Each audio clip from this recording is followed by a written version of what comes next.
And now, a moment of poetry. Poetry in the Italian language. Filip Mazak, Ondrej Šutor, Poezija di Natale.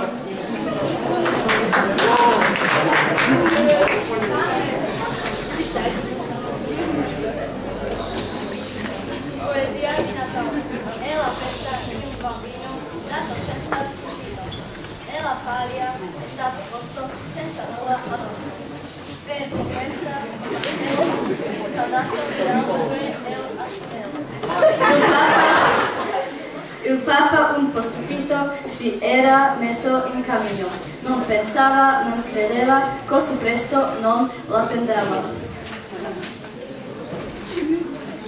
La mamma, giovane e preoccupata, cercava una casa riscaldata, ma è nato un po' in fretta in una stalla molto fredda. I pastori, sentita la notizia, sono accorsi con Letizia.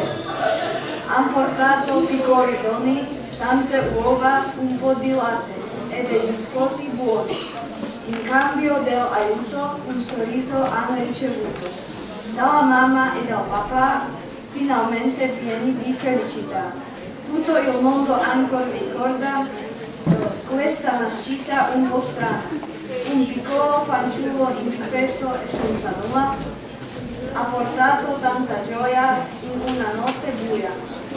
Da allora a Natale ogni bambino è festeggiato, perché unico e speciale è ogni bimbo nato.